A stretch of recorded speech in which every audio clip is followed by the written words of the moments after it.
अल्पश्रुतं श्रुतवतां परिहासधाम त्वद्भक्तिरेव मुखरीकुरुते बलान् मां यत्कोकिलकिलमधौ मधुरं विरौति तच्चाम्रचारुकलिकानिकरैकहेतु। वैद्य समूह एवं प्यारे विद्यार्थीगण, मैं अल्पज्ञ हूँ, विद्वानों के बीच में मैं हंसी का पात्र हूँ, लेकिन फिर भी चरक सुश्रुत वाग्भट इन्होंने जो दिया है उस ज्ञान के प्रति मैं इतना कृतकृतार्थ हो गया हूँ कि वो शेयर करने के लिए आपके साथ मैं मजबूर हो चुका हूँ। जिस प्रकार एक कोयल वसंत ऋतु में आम्र मंजूरी को देखकर गाने के लिए विवश हो जाती है, ठीक उसी तरह मेरा कुछ हाल है। तो आइए, आज का विषय जो है वो है घृतम आयुः, the best super food in India. कुछ अलग तरीके से, जैसे हम हमेशा करते आए हैं, इस पेप टॉक की शुरुआत करेंगे। जो चीज़ आपको कॉलेज में सीखने को मिलती है उससे कुछ हटकर, कुछ अलग, बहुत ज़्यादा प्रैक्टिकल और इनोवेटिव ये देने की ये कोशिश है। आशा करता हूँ कि आप सबको पसंद आएगा। इससे पहले एक कमिटमेंट आपसे चाहता हूँ कि जो भी चीज़ें यहाँ पर शेयर की जाएगी आप उसे स्वयं में अप्लाई करें, फिर आपके पेशेंट्स में अप्लाई करें। जो भी पेप टॉक्स कहे जा रहे हैं उसके नोट्स निकालें आपकी लैंग्वेज में, और इस पेप टॉक्स के बारे में ज़्यादा से ज़्यादा स्टूडेंट्स और वैद्यों को बताएं, ताकि हम सब वैद्यों में एक अलग इनोवेटिव एलिमेंट हम डेवलप कर सकें। तो घृतम, घृत क्या है दोस्तों? घृतम आयुः कहता है आयुर्वेद। घृत साक्षात आयुष्य है, आयुष्य देने वाला है। वात पित्त प्रशमनाणाम श्रेष्ठ है, वात पित्त प्रशमन करने में, पित्त विकारों में तो सबसे श्रेष्ठ है।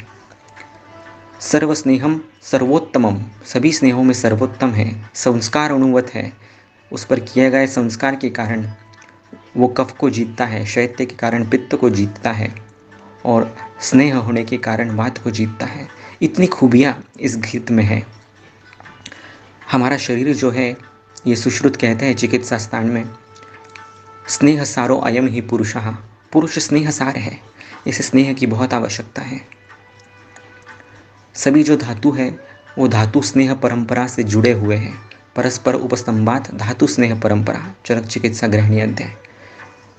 इतने रेफरेंसेस पर्याप्त है ये समझने के लिए कि स्नेह की कितनी आवश्यकता है हमें। यह आयुर्वेद ही नहीं कहता, मॉडर्न साइंस भी कहता है कि हर एक सेल का जो आउटर कवरिंग है, जो सेल्यूलर मेम्ब्रेन है, वो लिपिड से बनी हुई है। जो ब्रेन है उसमें मैक्सिमम चीज़ें जो फैट सोल्यूबल है वही पेनिट्रेट कर पाती है। यदि ऐसा है तो घृत का सेवन कितना आवश्यक है हमारे शरीर के लिए, बहुत ज़्यादा आवश्यक है। लेकिन आप देखिए, मॉडर्न मेडिसिन वाले और डाइटिशियंस ये होने के बावजूद, ये सच्चाई होने के बावजूद घृत के खिलाफ है। ये कितना बड़ा विरोधाभास है, जबकि घृत साक्षात आयु है, किसी का बुरा कर ही नहीं सकता। सिर्फ हमें उसके तरीके पता होने चाहिए। मॉडर्न मेडिसिन का मैक्सिमम रिसर्च 95% ये चूहों पे किया जाता है, रैट्स पे, और उसके जो फाइंडिंग्स है वो एक्स्ट्रापोलेट नहीं हो सकते ह्यूमंस पे। ह्यूमन रिसर्च या तो स्वयं ह्यूमंस पे होना चाहिए, या आयुर्वेद ने कहा है कि ह्यूमंस को सबसे करीब अगर कोई है तो अजा है, बकरी पर उसका रिसर्च होना चाहिए, तो ही वो सही मायनों में हमें किया जा सकता है। दूसरा ऐसा है कि मॉडर्न की हर बात 10-15 साल में बदलती रही है। फिर वो कोलेस्ट्रॉल की थियोरी हो, कोलेस्ट्रॉल और हार्ट डिजीज़ का संबंध उन्होंने बताया था 1997 में, आज बताते हैं कोलेस्ट्रॉल और हार्ट डिजीज़ का कोई संबंध नहीं है। हाइपरटेंशन नाम की चीज़ की जो वैल्यूज़ थी वो आज और कल में बहुत ज़्यादा फ़र्क है। ब्लड ग्लूकोज लेवल की फ़र्क है बहुत ज़्यादा, पहले की रिसर्च में और आज में। तो उनको प्रमाण मान ही नहीं सकते हम। प्रमाण केवल आयुर्वेद को माना जा सकता है। ये मेरा कोई अभिनिवेश नहीं है, ये वास्तविकता है, सच्चाई है, क्योंकि आयुर्वेद ये शाश्वत ग्रंथ है। घृतम आयुः ये पास्ट में भी था, प्रेजेंट में भी है, और जब हम नहीं रहेंगे फ्यूचर में भी रहेगा। इतना अद्भुत यदि उन्होंने कहा है तो फिर क्यों हम उन पर श्रद्धा नहीं करते? क्यों उन्होंने जो कहा है उसे अपने जीवन में अप्लाई नहीं करते? हमें रोज़ घी खाना है, खाना मतलब खाना है, और खाना है तो हमें उसे कैसे बनाना है ये मालूम चाहिए, कब खाना है मालूम चाहिए। तो कुछ चीज़ें घृत पर मैं कम से कम 5 घंटे लगातार बोल सकता हूँ, लेकिन यहाँ पर कोशिश है कि आधे घंटे में आपको मैक्सिमम बातें पहुँचाई जाए। जो सार भाग है आप उसको ग्रहण कीजिए, किट्ट भाग को छोड़ दीजिए। जो भी कुछ सर्वश्रेष्ठ मैं बताऊंगा आपको वो सब मेरे गुरुओं की देन है, उनकी अनुकंपा है जो मेरे वाणी के स्वरूप में आप सब तक पहुंच रही है। जो भी गलत चीज़ें, गलत सिद्धांत इस टॉक्स में यदि कदा आएंगे तो वो मेरी त्रुटि है, मेरी न समझने के कारण है। तो घृत का हमने इतना कुछ देख लिया। अब घृत बनता कैसे है दोस्तों? तो 1 लीटर दूध जब पकता है अच्छी तरह से, सॉरी 28 लीटर जब अच्छी तरह से पकता है, तब उससे 1 लीटर घी बनता है। तो सोचिए उसमें कितना पोटेंशियल है, कितना सार भाग है। इतना दूध पचाने के बाद जो सर्वश्रेष्ठ कलाकृति तैयार होती है वो घृत है। दूसरी इंपॉर्टेंट बात है कि घृत ये दीपन में श्रेष्ठ द्रव्य है, मधुर रसात्मक होने के कारण। हमारी सोच है कि अम्ल लवण कटु रस ही दीपन करता है या तिक्त रस ही दीपन करता है, लेकिन ऐसा नहीं है। घृत मधुर रस होकर दीपन है। कितनी बड़ी बात है ये, क्योंकि घृत ईंधन का काम करता है। जैसे यज्ञ में यदि सिर्फ अग्नि ही हो, उसको ईंधन न दिया जाए तो भी अग्नि बुझ जाएगा। ठीक उसी तरह आप शरीर में अम्ल लवण कटु तिक्त का भड़ीमार करते रहे लेकिन उसे ईंधन ही नहीं दिया तो भी अग्नि बुझ जाएगा। ग्रहणी बलम अग्निर्हि अग्नि चापी ग्रहणी बलहा। ग्रहणी का बल अग्नि है और अग्नि का बल ग्रहणी है। और ग्रहणी बनती किससे है? तो धातुओं के सार भाग से बनती है। और सार क्या है? तो स्नेह सार है। तो इसीलिए इन सभी रेफरेंसेस को इकट्ठा कर दिया जाए तो सीधी सी बात है, शरीर के लिए ईंधन के स्वरूप में घृत की बहुत आवश्यकता है। और वो दीपन करने वाला भी ईंधन है। और बाकी दीपन करने वाली, पाचन करने वाली मेडिसिन तो हम सब जानते ही हैं। घृत ये आहार द्रव्य भी है, औषध द्रव्य भी है। रस से भी काम करेगा, वीर्य से भी काम करेगा, सभी धातुओं में स्नेह गुण बनाएगा, वात पित्त कफ तीनों को सम अवस्था में रखने में मदद करेगा। और क्या चाहिए हमें? सब कुछ है।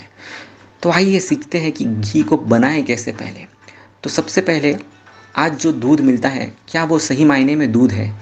पहले तो वो दूध उतनी हद तक नहीं है या उतने गुणधर्म उसमें नहीं है जो कि देसी गाय में हुआ करते थे। आज हम देसी गाय भी ले लें तो वो कुछ हद तक हाइब्रिड ही है, उसके जीन्स जो है वो प्योर नहीं है। तो आज जो दूध हमें मिल रहा है वो एकदम प्योरेस्ट फॉर्म में नहीं मिल रहा है।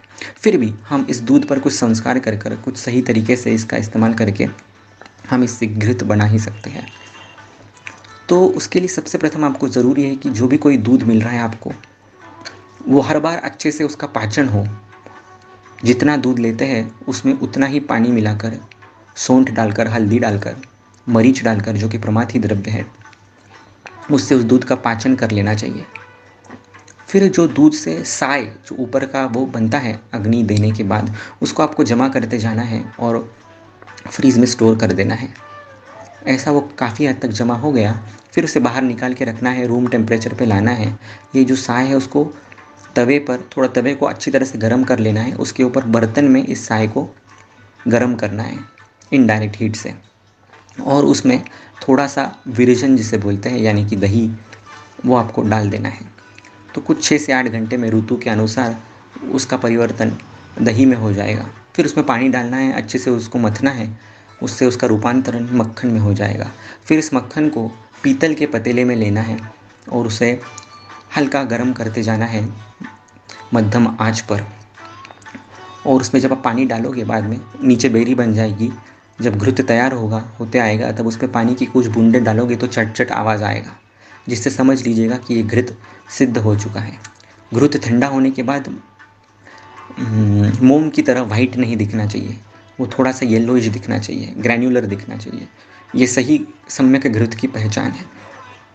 तो आज आप सभी लोगों से अनुरोध है कि आप इस प्रकार का घृत बनाइए, 1 किलो घृत बनाइए ऐसा, और इसका सेवन कीजिए रोज़ 5-5 ग्राम कम से कम, रसायन काल में 5 ग्राम और भोजन में 2.5-2.5 ग्राम कम से कम, दोनों भोजन में। इस प्रकार आप 3 महीने में 1 किलो घी खा जाओगे। और उसके बाद देखना, ऐसा कहते हैं मॉडर्न में कि 3 महीनों में पूरा का पूरा बॉडी चेंज हो जाता है, हर सेल्यूलर स्ट्रक्चर चेंज हो जाता है। अगर 3 मंथ्स में आप इस प्रकार से घृत का सेवन करेंगे तो हर क्षेत्र में आपको सक्सेस मिलेगा, हेल्थ, वेल्थ, सक्सेस, हैप्पीनेस। और इसमें यदि आप सिद्ध घृत यूज़ करोगे तो और अच्छा। अगर आपको सामता की शिकायत है, अच्छा पाचन नहीं हो रहा है, अग्निमांद्य है, तो आप इसको प्रमाथी द्रव्य, मरीच, वचा, चित्रक, सौंठ आदि से सिद्ध कर सकते हैं। या तो आप दीपन जाति का जो कोई घृत है, जैसे दाड़ीमादी घृत वाग्भट ने पांडु चिकित्सा में पहला कल्प बताया है, उसे यूज़ कर सकते हैं। लेकिन घृत रोज़ 10 ग्राम में आपको सेवन करना ही करना है। इससे अद्भुत परिणाम आपको मिलेंगे। अब घृत के बारे में कुछ मॉडर्न चीज़ें देख लेते हैं। घृत में रहता है शॉर्ट चेन फैटी एसिड्स। ये शॉर्ट चेन फैटी एसिड्स बहुत ज़्यादा इंपॉर्टेंट है। ये शॉर्ट चेन फैटी एसिड्स से कोई लिपिड हमारे शरीर में बढ़ते नहीं हैं। बहुत लोगों की समझ है कि फैट्स खाने से फैट बढ़ता है, ऐसा नहीं होता है। बिस्किट्स जो बेकरी के प्रोडक्ट्स हैं उसके खाने से फैट बढ़ता है। और आज विरोधाभास देखिए, हृदरोग वाले घृत को बंद कर देते हैं, लेकिन जो बेकरी के प्रोडक्ट्स है जिसमें long chain fatty acids, short chain fatty acids है, ऐसे बिस्किट्स, मारी के बिस्किट्स खाते हैं दो दो चार चार, और शान से कहते हैं कि हमने घृत बंद कर दिया है और बिस्किट्स खा रहे हैं।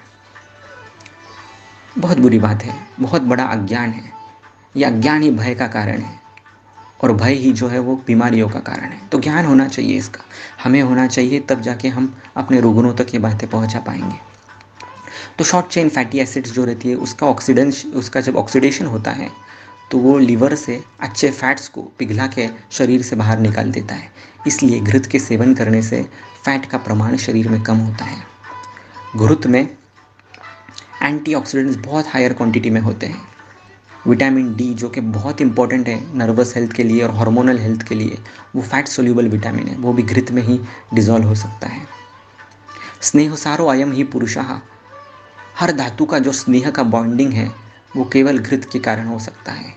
धी धृति स्मृति मेधा आकांक्षिणाम, आपको धी चाहिए, धृति चाहिए, तो स्मृति चाहिए, तो सिर्फ और सिर्फ घृत दे सकता है। धी मतलब बुद्धि, आपकी बुद्धि अगर सम्यक होगी तो आपको सब कुछ सही मिलेगा। प्रज्ञा अपराध ये सभी बीमारियों का मूल है। तो घृत के सेवन से आप प्रज्ञा अपराध कर ही नहीं पाओगे और आपके रुग्णों में भी उसे होने नहीं दोगे। धृतिर ही नियमात्मिका, आपके मन को गलत गलत विषयों से जाने में भटकाती जो है वो धृति है, उसका नियमन करने का काम घृत करता है। मेधा ग्रंथाकर्षण सामर्थ्य, एक शास्त्र का अध्ययन कर लीजिए चरक का सही तरीके से, एकस्मिन अपि यह शास्त्रे लब्धास्पदामति, इसका अध्ययन कर लिया तो बाकी के कोई भी शास्त्र, कोई भी विद्या, चाहे फिर वो ज्योतिष विद्या हो, डांस विद्या हो, सिंगिंग विद्या हो, आप उसको आशु सिद्ध कर सकते हैं, आशु प्राप्त कर सकते हैं कम से कम प्रयास में।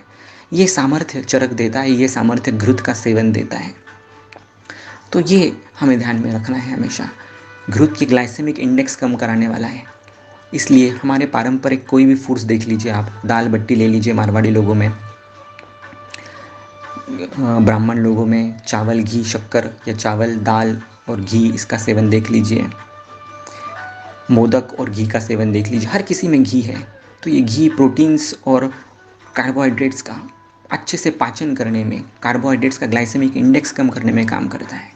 इंसुलिन रेजिस्टेंस का एक सबसे बड़ा कारण यही है कि ग्लूकोज शरीर में अपटेक नहीं कर पाते हैं सेल्स, वहाँ पर एक आवरण हुआ रहता है। तो इस आवरण को मिटाने का कभी काम जो है वो घृत करता है। ग्लाइसेमिक इंडेक्स, ग्लाइसेमिक लोड कम करता है, सटाइटी इंडेक्स पर पे काम करता है। इसका स्मोकिंग इंडेक्स काफ़ी हाई है, इसलिए यदि कोई भी चीज़ घृत में तली जाए तो उसका बहुत अद्भुत बेनिफिट होता है, स्पेशली हृदरोग के पेशेंट्स को। थोड़े पैसे ज़्यादा लगेंगे, लेकिन जो अद्भुत हेल्थ आपको मिलेगी उसके कंपैरिजन में पैसे कुछ भी नहीं है। Health is wealth. तो इस प्रकार से आपको घी में वो उनको तलने के लिए चीज़ें बोलना है। हम मैदे की बहुत सारी चीज़ें दिवाली में भी खाते हैं, उसकी भी प्रथा देखिए, वो घी में ही तला जाता है ताकि उस मैदे का बैड इफेक्ट हमारे बॉडी पे ना हो, उसका ग्लाइसेमिक इंडेक्स कम हो जाए। तो हर लिहाज से देखिए आप, मॉडर्न से देखिए, आयुर्वेद से देखिए, घी से बढ़कर कोई द्रव्य नहीं है दुनिया में। सही तरीके से बनाइए, सही समय पर खाइए, निरंतर खाते जाइए, अभ्यास कीजिए, घृत के फ़ायदे ही फ़ायदे हैं। आप यदि लद्दाख वगैरह में जाओ तो वहाँ पर बटर चाय मिलती है, चाय में बटर डाल जाती है। बहुत सारे फॉरेन कंट्रीज़ में भी नया फैड शुरू हुआ है, कॉफ़ी में घी डालकर पीते हैं, उसका ग्लाइसेमिक इंडेक्स कम करने के लिए, उसका अच्छे से डाइजेशन करने के लिए। तो ये सब आयुर्वेद में है और आज यूज़ भी किया जा रहा है बहुत जगहों पर। एक ऐसा समय आएगा जब यूएस, जर्मनी, जापान हमें घृत बेचेगा, उनके स्टाइल में सिद्ध घृत बेचेगा। ये होने मत दीजिए। आप में से हर एक को प्रैक्टिस ही करनी चाहिए आयुर्वेद की, ये ज़रूरी नहीं है। आप में से बहुत सारे स्टूडेंट्स ये पेप टॉक सुन रहे हैं। आज की डेट में 570 students all over India and world wide ये पेप टॉक्स मेरे सुन रहे हैं। तो ये मेरी नैतिक जिम्मेदारी है कि आप तक कोई भी गलत चीज़ नहीं पहुंचाऊं। आपके पास ऐसी चीज़ें पहुंचाऊं जो आपने कभी सुनी नहीं हो, जो इनोवेटिव हो, या जो कंसेप्ट सुनी हो वो गलत हो, उसको मैं सही करके आपके पास पेश कर सकूँ। तो इन स्टूडेंट्स से मेरा आह्वान है, dear students, it is not necessary that you need to practice only in Ayurveda. You can do great amount of research in Ayurveda. You can become घृत specialist. अगर आपने घृत क्लिनिक निकाला तो क्या बुरा है उसमें? It is so innovative. You will just work on घी. घी को कैसे देना है, कितनी मात्रा में देना है, कब देना है, बस्ती में कैसे देना है, नस्य को कैसा देना है, सिर्फ घी पर आप काम कर सकते हो, फोकस्ड प्रैक्टिस कर सकते हो। ज़रूरी नहीं कि आपको हर चीज़ आनी चाहिए। एक चीज़ करो लेकिन ऐसी करो कि उसमें और किसी का नाम नहीं है। घी का नाम आएगा तो ABC इस व्यक्ति का ही नाम आना चाहिए। ऐसा कुछ कीजिए लाइफ में। Be focused. जैसा मेरा फोकस है सत्व के ऊपर, आई एक्सक्लूसिवली प्रैक्टिस ऑन सत्व में। बहुत सारे पेशेंट्स में बिना मेडिसिन के सिर्फ सत्व बढ़ाकर ही ट्रीटमेंट देता हूँ। सो ऐसा आप लोग भी कर सकते हैं, हर कोई कर सकता है, उसमें कोई बड़ी बात नहीं है। डेडिकेशन चाहिए, डिवोशन चाहिए। लाइफ कोचिंग में कहा जाता है कि जो भी व्यक्ति अपनी ज़िंदगी के 1000 घंटे एक सब्जेक्ट में दे देता है, फोकस्ड, हाँ, इधर उधर भटकने का नहीं, एक चीज़ में। सपोज आपको घृत सीखना है तो 1000 घंटे दीजिए, हर रेफरेंस घृत के बारे में ढूंढ के निकालिए। नेट पे जाइए, घृत के रिसर्च पेपर्स निकालिए। चरक में जाइए, घृत के रेफरेंस, सुश्रुत, वाग्भट, काश्यप, हर जगह घृत को देखिए, लिखिए, समझिए, चर्चा कीजिए विद्वानों से, और आप एक्सपर्ट बन जाओगे उसमें। कोई भी नहीं होगा आपसे बढ़कर उसमें। इस तरह से आपको अध्ययन करना है। Identify what you like the most और उसमें झोंक दीजिए खुद को। सब कुछ आयुर्वेद आपको देगा, आयुर्वेद ही दे सकता है और कोई पैथी नहीं दे सकती। This is an open challenge for any one who is listening this lecture. Ayurveda में जो पोटेंशियल, जो सामर्थ्य, जो शक्ति, जो ताकत है वो किसी में नहीं है। न बदलने वाले सिद्धांत है, इटर्नल ट्रुथ्स है। घृत ये माइक्रोबायोटा के लिए सबसे बेस्ट है। आज बहुत ज़्यादा रिसर्च माइक्रोबायोटा पे हो रहा है। हम माइक्रोबायोटा में या गट बैक्टीरिया में रहते हैं या गट बैक्टीरिया हम में रहता है, ये भी विद्वानों में, साइंटिस्ट में एक मतभेद का विषय है। इतने गट माइक्रोबायोटा हमारे अंदर है और ये गट माइक्रोबायोटा जो है ये डाइजेशन का काम करते हैं। हर एक चीज़ पचाकर पूरे बॉडी को फैलाते हैं, पहुंचाते हैं। ये भौतिक अग्नि का काम है एक प्रकार का। तो इन भौतिक अग्नियों को दीपन करने वाला कोई द्रव्य है श्रेष्ठ, तो वो घृत है। सिद्ध घृत आपको इस्तेमाल करना ही करना है प्रैक्टिस में। अवस्था समझ लीजिए सिर्फ कब यूज़ करना है घृत को। ज्वर चिकित्सा में अध्याय दी, ज्वर चिकित्सा में ये अवस्थाएं दी है कि घृत को कब यूज़ करना है, दूध को कब यूज़ करना है। ये इतना सिर्फ समझना है, पाचन करना है, फिर यूज़ करना है। या तो दीपन पाचन जाति का ही घृत है, जैसे दाढ़ी मादी घृत है, महातिक्त घृत है, इसका आप विवेक से इस्तेमाल कर सकते हो। और स्वयं के लिए तो आपको करना ही है। अगर आपका अग्नि अच्छा है और आप धी धृति स्मृति चाहते हैं तो महाकल्याणक घृत, ये फादर ऑफ ऑल घृत्स है, इसका इस्तेमाल करना है। इस पर भी मैं एक आधे घंटे का पेप टॉक देने वाला हूँ जो बहुत ही ज़बरदस्त रहेगा, तो आप इसे सुनिएगा ज़रूर बाद में। तो इस प्रकार से घृत की महिमा है। ज्येष्ठत्वम जन्मना नैव गुणैः ज्येष्ठत्वम उच्यते, गुणात् गुरुत्वम आयाति दुग्धम दधिम घृतम क्रमात्। ऐसा कहा जाता है कि कोई ज्येष्ठत्व से बड़ा नहीं होता है। मेरा एज अगर आपसे ज़्यादा है तो मैं आपसे बड़ा नहीं हूँ। बड़ा तो वो है जो गुणों में बड़ा है। ठीक उसी तरह दूध, दही, घी सब गाय से ही आते हैं, सब भैंस से ही आते हैं, लेकिन इन सब में श्रेष्ठ घृत है क्योंकि इसमें जो गुण है वो अन्यत्र किसी में नहीं है। तो हमें इस तरह सच्चे गुणवान चीज़ों की कद्र करनी है, उनका सेवन करना है, ताकि हम भी उनकी तरह डिवाइन, उसकी तरह गुणवान बन पाए। आप आयुर्वेद का कोई भी अध्याय उठा लीजिए चिकित्सा का, उसमें घृत है ही है, क्योंकि भगवान भली भांति जानते थे कि घृत के बिना संपूर्ण धातु साम्य नहीं प्रस्तापित किया जा सकता। जो भी व्याधि के कारण बलहानि हुई है, कर्षण हुआ है, या बीमारी के कारण या दवाइयों के कारण, पाचन अपतरपण करने के कारण जो बलहानि हुई है, उसे देने वाला केवल घृत है। इसीलिए घृत रसायन भी है। आचार रसायन में आप देखोगे तो क्षीरघृताशनम कहा गया है, वार्धक्यम क्षीरघृते कहा गया है। दूध और घी का सेवन ये वार्धक्य यानी कि एजिंग प्रोसेस कम करता है। हर चीज़ में तो एजिंग ही हो रही है, सेल्स एज हो रहा है, लिवर एज हो रहा है, लंग एज हो रहा है, हर चीज़ में एजिंग ही है। अगर ऐसा है तो घृत का सेवन इस अनुप्रेक्ष्य में भी कितना ज़रूरी है।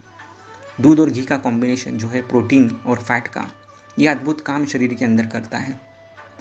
दूध और घी का सेवन आपको करना ही करना है, रोज़ करना है, रसायन काल में करना है। ब्रेकफास्ट करने की कोई ज़रूरत नहीं। रात का खाना 8 बजे कर लीजिए, इंटरमिटेंट फास्टिंग कर लीजिए, सुबह 6 या 8 बजे दूध घृत ले लीजिए, उसके पचने के बाद खाना खाइए। इतना करने से भी आपको अनुपम स्वास्थ्य की प्राप्ति होगी। इस तरह से इसके अनेक आमयिक प्रयोग भी बताए जा सकते हैं, लेकिन मेरे ख्याल से हमारे 20 मिनट पूरे हो रहे हैं, तो इतना विषय आज के लिए पर्याप्त होगा। जो भी आपको कुछ डाउट्स होंगे तो मुझे पर्सनली आप पूछ सकते हो 9503504200 पे। हमारा डिवाइन वैद्यत्व जो ग्रुप है ये बहुत ही अनुपम काम कर रहा है वैद्यों के विकास के लिए। हर एंगल से वैद्य का उपब्रूहन कैसे हो, उसके शारीरिक स्तर पर, मानसिक स्तर पर, फाइनेंशियल स्तर पर उसे किस प्रकार समृद्ध बनाया जाए, ये हमारा मोटो है, एम है, मिशन है।